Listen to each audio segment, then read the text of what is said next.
The glow from a ring of incandescent red lava in the crater of Bali's Mount Agung is clearly visible, as the likelihood of a large eruption on the popular holiday island continues to grow.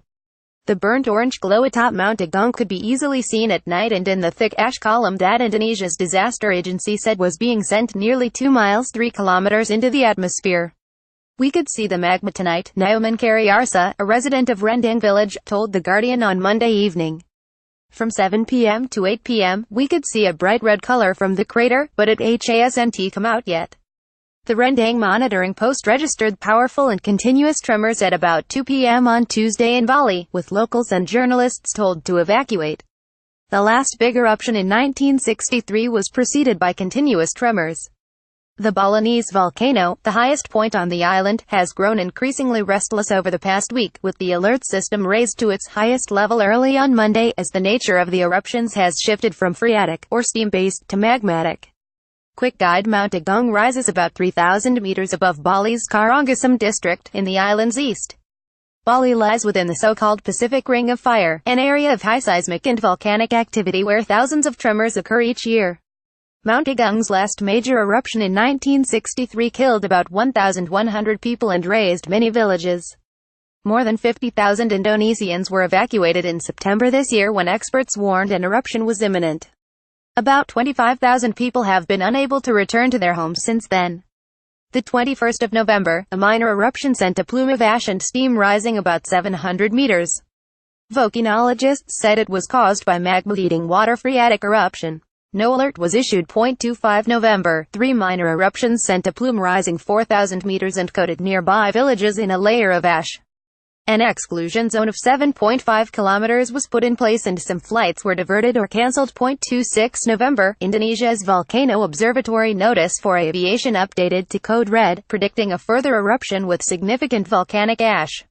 Some flights were cancelled. Experts said the eruption was being driven by magma rather than steam. 27 November, Indonesian authorities raised the alert to the highest level and ordered people within 10 kilometers to leave as experts warned of an imminent risk of a larger eruption. Australia's Bureau of Meteorology said the ash plume had risen to 9,144 meters. Denpasar Airport was closed for 24 hours.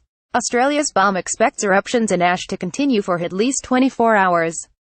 Indonesian government volcanologist Guede Swantika estimates Agung could spew ash for at least a month. Thank you for your feedback. About 100,000 people in 22 villages within a 6-mile red zone around the volcano have been told to leave immediately.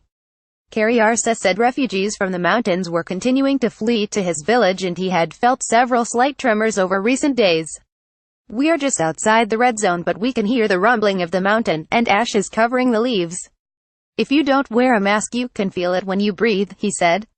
Volcanographic photos of Mount Agung at daybreak on Tuesday showed the dramatic two-tone column of ash rising from the volcano. Disaster agency spokesperson Sutopo Purwo Nugroho said on Twitter that the white column derived from water vapor, while the dark gray was provided by magma. Lynn Marso at Celine88. This video taken from @Medina Jai Instagram. Time-lapse mode, posted more or less from 10 hours ago. Stay safe everyone. Folded hands picked out. Twitter.com Letta 1 and 8 5 November 27, 2017. Volcanologists warn that the main hazards of a large eruption are hot and fast-moving avalanches of rocks, dust and gas that cannot be outrun, known as pyroclastic flows, as well as mud flows and ashfall. In the current rainy season, authorities have stressed the dangers of hazardous ash and rapid-moving mud flows known as lahar, which collect rocks, ash and debris that result in thick tides resembling wet concrete. The continued eruption of Mount Agung has disrupted the plans of thousands of travelers. Volcanic ash can affect planes' engines, so Bali Airport was closed on Monday and has not yet reopened. Officials are evaluating conditions every 6 hours. QA If you have been affected by the events in Bali, you can tell us about it using our encrypted form, or by sending your pictures and videos to The Guardian securely via WhatsApp by adding the contact 4,407,867,825,056.